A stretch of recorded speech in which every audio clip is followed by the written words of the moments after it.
शरद मोहोळच्या हत्येनं राज्यभरात खळबळ उडाली. मात्र त्याच्या हत्येनंतर आता राजकारण रंगल्याचं चित्र समोर आलंय.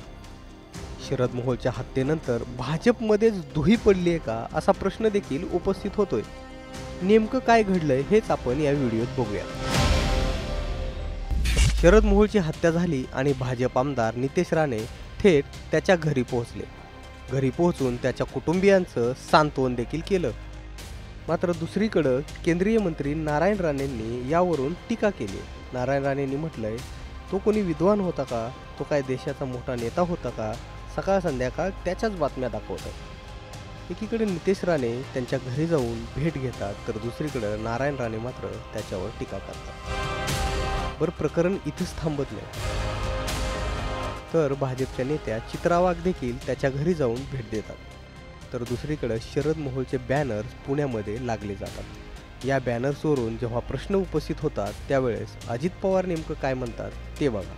पालकमंत्री म्हणून तुम्ही जी काही माझ्या लक्षात आणून दिलं कायदा सुव्यवस्थेच्या दृष्टिकोनातनं, ते मात्र मी किंवा काही हे लागलेले आहेत, बोर्ड लागलेले आहेत किंवा फ्लेक्स लागलेले आहेत, त्याच्याबद्दल तुम्ही सांगितलेलं.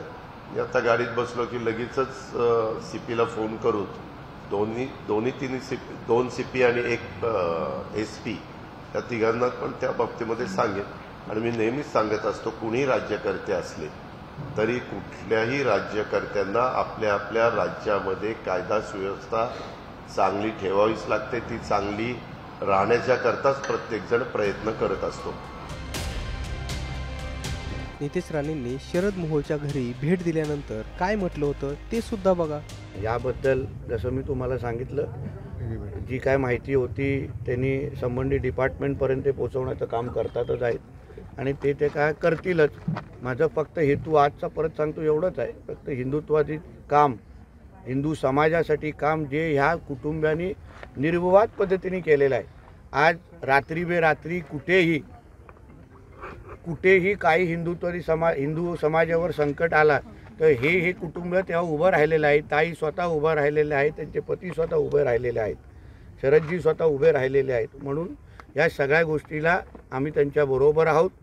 या संकटाच्या काळात आम्ही त्यांच्याबरोबर आहोत एवढंच सांगण्यासाठी मी इथे आलो होतो. जे काही आपल्या मीडियातल्या मित्रांनी जे त्यांची एक चुकीची प्रतिमा एक समोर आणण्याचा जो काही एक प्रयत्न सुरू ठेवलेला आहे, त्या गोष्टीबद्दल कुटुंबाला आणि त्यांच्या जवळच्या लोकांना ती प्रचंड नाराजगी आहे.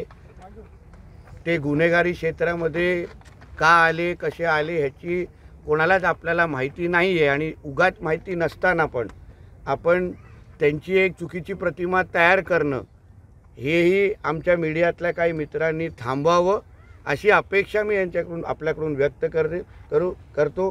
कारण का अशा पद्धतीने हिंदू समाजासाठी उभं राहणं हे सोपं नाही आहे.